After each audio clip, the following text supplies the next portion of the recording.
During the first half of this century, mental hospitals tried to use medical treatments for people with severe mental disorders. However, the medical procedures used were crude, largely ineffective, and often unintentionally cruel. Some of the leading approaches are shown in this segment. A popular technique was hydrotherapy, in which patients were sprayed by water in order to stimulate them.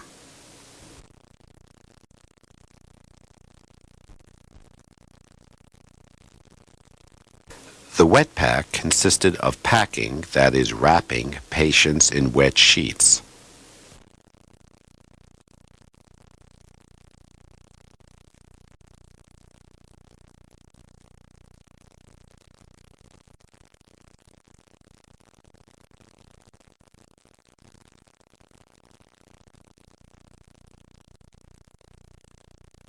This next procedure, the continuous bath, was kept at 98 degrees Fahrenheit. Its aim was to sedate patients. Hot boxes and lamps were used in order to help relax patients.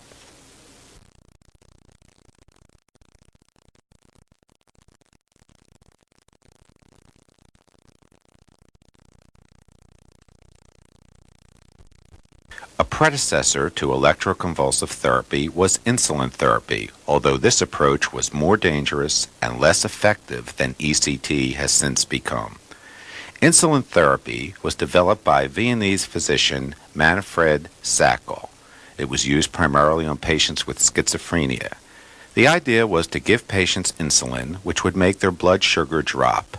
The patient would then slip into a coma, and most importantly would experience a convulsive reaction.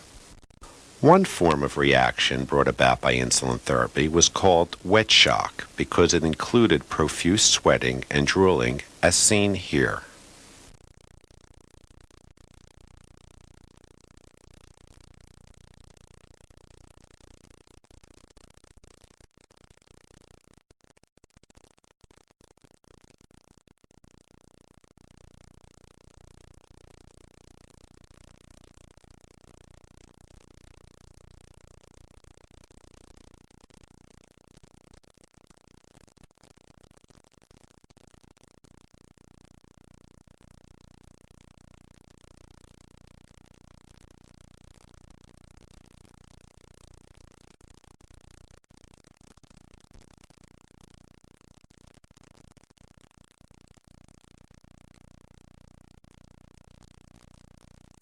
Another reaction brought on by insulin therapy was so-called dry shock, involving a full brain seizure.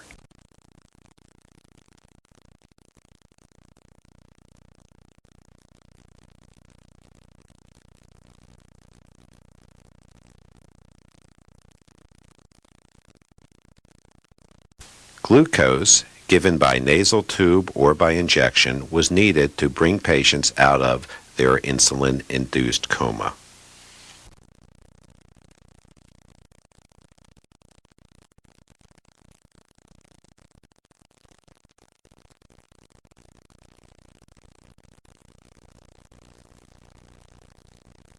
Metrosol therapy, an intravenous injection of metrosol on patients, again primarily with schizophrenia, was another form of convulsive therapy that was used prior to ECT or electroconvulsive therapy.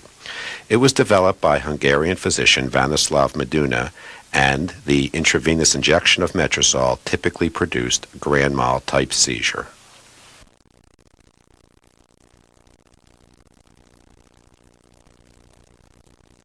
Finally, one of the most notorious of all early procedures was the lobotomy, a brain operation in which a surgeon would cut the connections between the cortex of the brain's frontal lobes and the lower centers of the brain.